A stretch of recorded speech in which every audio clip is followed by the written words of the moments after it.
Halo semuanya.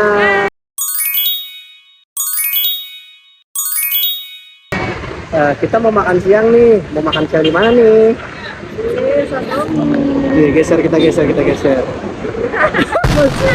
Nah, jadi kita di sini tuh selain makan siang, hari ini kita mau wawancara sama Mamang yang jaga di sini, guys. Nah, tujuannya karena kita pengen mengerjain tugas SKB. Apa sih SKB? Studi kelayakan bisnis. Nah, kita mau ngerjain tugas pertamanya yaitu kita wawancara UMKM yang ada di sekitar daerah kita, gitu teman-teman. Untuk yang mau tahu lokasinya di mana, kita cantumin di atas sini ya. Dan ini direkomendasikan sama Rizky. Anjay. Karena enak katanya. Kata gua. Nah, kita coba. Mari kita coba. Ayo, Saksikan guys. lanjutannya. Bye bye.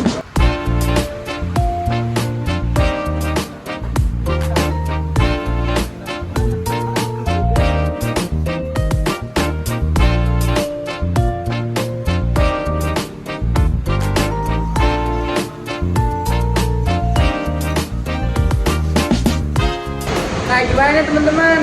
Enak banget rasanya, nyaman, enak, bumbunya tuh berasa banget. Tempatnya juga nyaman banget, nggak panas, ya lokasinya strategis. Harganya murah, guys. Terus apa lagi? Pokoknya tuh mantap, enak banget sumpah. Oke, jadi kita langsung masuk ke pertanyaan ya Bang ya. Yang pertama, alasan apa nih Mamang membuka toko ini tuh, alasannya kenapa gitu awal-awal mula?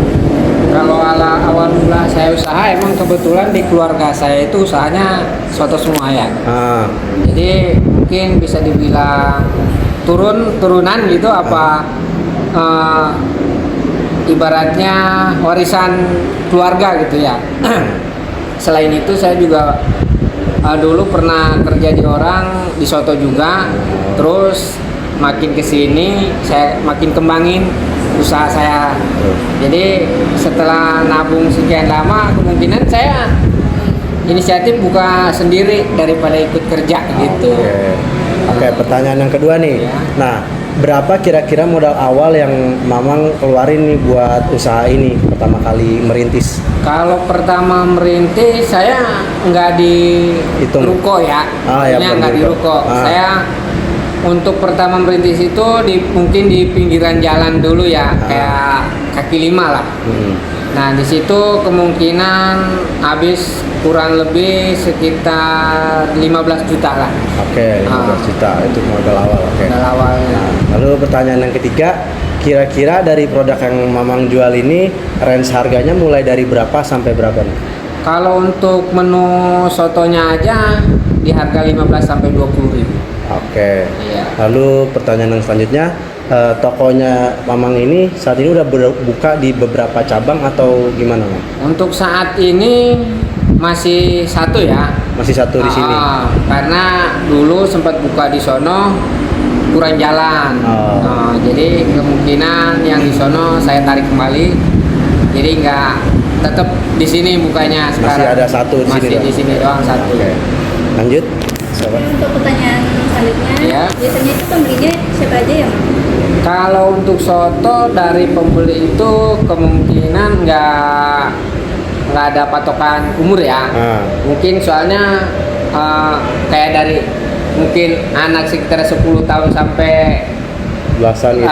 lanjut usia juga masih, kalau soto masih masuk ya. Semua kalangan berarti. Semua kalangan masuk soto. Untuk promosinya itu gimana ya? Ya. Promosinya. Untuk promosi kebetulan saya emang di sini udah lama banget ya. Selain saya share di grup kayak WhatsApp, udah gitu kayak banyak kenalan juga. Saya kasih tahu sama mungkin sama pelanggan lain, saya minta sharing biar teman-temannya pada balik lagi. Ya mungkin seperti itu doang sih. Untuk produksi bahannya itu ditaruh di mana ya? Di rumah atau di toko ini? Kalau untuk produksi kita langsung di sini aja. Lanjut. Selanjutnya biasanya kira-kira tuh dalam satu hari bisa habis berapa mangkok sih, Mang? Kalau untuk satu hari mungkin kita nggak bisa matokin ya, tapi kalau hari-hari biasa mungkin 100 lebih ya. 100 lebih. Nah, tapi kalau untuk di weekend Sabtu Minggu itu bisa 200 lebih lah. Oke. Kira. Kalau untuk karyawan kira-kira di sini ada berapa karyawan? Untuk karyawan di sini ada dua orang. Lanjut. Di toko ini tuh gimana sih cara Mamang untuk memotivasi karyawannya nih agar bekerjanya tuh kinerjanya bagus? Kalau saya mungkin pribadi nggak terlalu saling mengandalkan ya. Yang penting kerjaan kita itu lancar, konsisten, sama intinya kita nggak terlalu nekan ke karyawan harus begini harus itu. Yang penting waktu jam kerja masuk, waktu jam kerja udah ya berarti harus konsisten lah ya sama pekerjaan. Lanjut. Untuk selanjutnya kalau pembayarannya itu bisa menggunakan apa aja sih, atau hanya cuma cash atau ada cashlessnya? Di sini bisa menggunakan QRIS sama cash juga bisa. Mungkin ada dua varian ya. Oh iya. Terus dalam sehari itu bisa kira-kira dapat keuntungan berapa ya?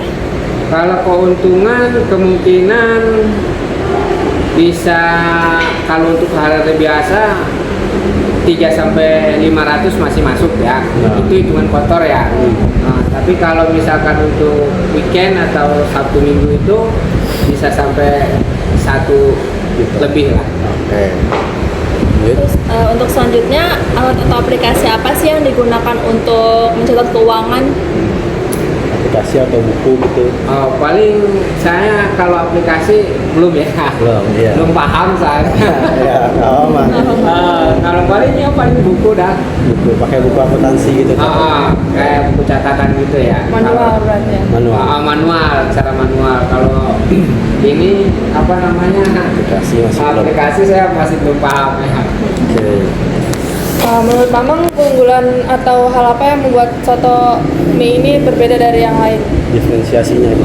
Kalau disebut beda ya, soto mie itu mungkin sama ya. Nah, dari segi nama itu soto mie Bogor itu, cuman dari ciri khas soto saya itu nasinya itu dipincukin.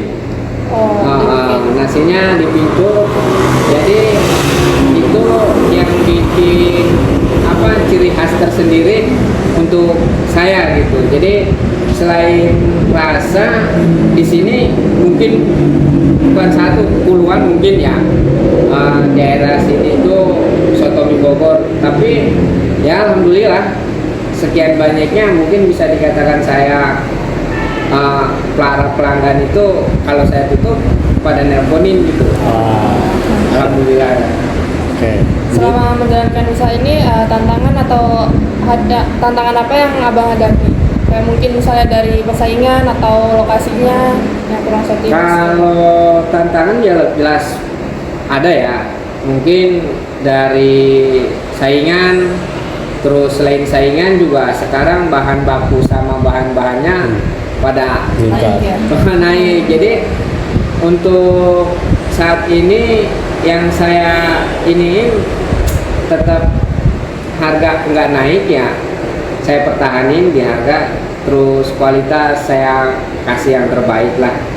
Cuman kita mungkin ada yang dikurang-kurangin sedikit, tapi bukan dirasa ya, tapi di bahan yang lainnya. Kalau untuk legalitas usahanya, apakah sudah ada izin usaha seperti NIB atau sertifikasi lainnya? Untuk sementara belum ada. Belum, karena ini masih baru juga ya. Karena ini masih baru juga. Oke. Karena masih berjalan di sini kurang lebih 10 hari. Masih baru. Kalau di tempat lama saya dari 2013 ya sampai 2026 ini masih di tempat lama, cuman kebetulan April kemarin itu baru pindah ke sini. Berarti udah 13 tahun ya? Kemungkinan kurang lebih 12 tahun lah ya. Oke, baik Mang. Mungkin itu aja pertanyaan dari kita buat wawancara kali ini. Iya. Kurang lebihnya maaf memang kalau ada salah kata atau gimana gitu. Ya nggak apa-apa. Aman. Saya malah senang loh. Senang mungkin bisa menambah wawasan saya ke Depannya, Depannya, ya apa kan? yang kurang dari bisnis ini. nah ya mungkin seperti itu. Oke, baik. Kasih ya, Terima Bang. kasih atas waktunya. Sampai jumpa. Nah, itu guys. Jadi Mamang ini udah buka dari lama, udah 2013. Cuman saat ini Mamang itu baru Buka lagi di sini. lagi di sini. Sebelumnya di jalanan. Masih di kaki lima. Kalau saat ini alhamdulillah udah bisa di ruko gitu. Nah, usahanya itu Bapak Mamang ini tuh karena keluarganya sih turunan gitu. Keluarganya usaha emang keluarga. jualan soto ternyata. Jadi makanya sampai saat ini Mamang masih merintis di sini gitu. Terus juga tadi Mamang bilang modal awalnya tuh kira-kira kisar 15 juta waktu awal-awal di kaki lima gitu. Kalau untuk sekarang sih ya mungkin tergantung dari investor atau gimana gitu ya. Lalu terus harganya juga cukup murah sih di sini, ya nggak sih? Kisaran 15.000 sampai 20.000 doang gitu. Jadi ya udah cukup bagus lah di persaingan juga gitu. Lalu ya karena Mamangnya juga baru buka kan, jadi tokonya ini masih di sini doang cabangnya yang ruko ini. Tapi Jadi tempatnya di sini juga strategis nggak sih, kan di pinggir jalan banget. betul banget. Kelihatan dan nyaman juga ya. Lanjut apa nih? Oh ya, pembelinya juga banyak sih. Tadi kita lihat sepanjang kita wawancara ada juga pembeli yang emang anak-anak, bapak-bapak, ibu-ibu. Jadi kayak semua kalangan. ini nggak sih pelanggan yang sering nelfon kan? Iya, pelanggan. Jadi kayak pelanggannya tuh emang udah kenal sama mama mungkin dari waktu sebelum bisnis ini di ruko ini gitu. Kaki lima. Masih kaki lima gitu. Jadi kayak mamangnya tuh udah banyak lah gitu pelanggan yang emang setia gitu, guys. Lalu jadi Mamang itu nggunain promosinya masih bisa dibilang cukup mudah. Iya, word of mouth gitu, guys. Jadi ya tidak perlu, karena ini kan sotomi yang bisa dibilang masih makanan tuh nggak cuman kalangan yang atas doang yang bisa beli gitu kan. Jadi ya wajarnya lah Ya, gitu. karena di toko sebelumnya juga dia udah punya banyak customer ya. Itu pun udah bakal Udah cukup sih gitu. Jadi ya tinggal Terus dari pembayarannya juga udah pakai kris sih, jadi Iya. mempermudah banget. inovasinya udah cukup bagus sih kalau kata gua mah. Terus apalagi nih? Sama penjualannya ya setahu gue karena dia bilang bisa sampai 100 sampai 200 mangkok sehari ya tergantung weekend atau weekday, itu udah cukup sih, bisa dibilang bisa dapat laba karena penjualan minimal tuh ya paling 50 sehari itu udah termasuk bisa balik modal gitu guys. Terus apalagi nih, tadi tuh mamangnya sempat bilang nyatet uangnya juga masih pakai buku ya, manual ya, soalnya mamanya kan masih belum ini melek teknologi, jadi ya gitu. Dan karyawannya juga masih pada karyawan baru yang mungkin kenalan mamang dari dulu gitu kan. ya, atau saudara juga mungkin. Betul. Terus ya, terus keunggulannya apa tadi mamangnya bilang? Dia nasinya pakai kayak dikerucutin gitu. Nah, mempunyai diferensiasi di nasinya itu Nasi, ya, di dalam bukan dari nasi. sotonya gitu. Apa mungkin resepnya sendiri beda-beda ya dari bumbunya sotonya sendiri. Iya. Terus Karena ini baru juga, jadi untuk legalitasnya tuh belum ada. iya sih benar sih, karena masih 10 hari ya katanya. Iya, Proses kali ya. Oke, tantangannya apanya itu tadi itu? Kan masih baru tuh, jadi pasti saingnya banyak gitu kan, yang mungkin udah lebih dikenal juga sama yang lain, pelanggan-pelanggan lain gitu ya sih. Ini juga hasil dari wawancara ini juga bisa dibilang bisa jadi ide buat usaha orang-orang yang nanti bakal nonton video ini ke depannya ya sih. Jadi kalau misalkan mereka mau buka bisnis, kita bisa lihat dulu apa aja nih yang harus siapin dan aspek-aspek apa aja yang harus dilihat untuk bisnis ini tuh berkembang gimana ke depannya gitu teman-teman.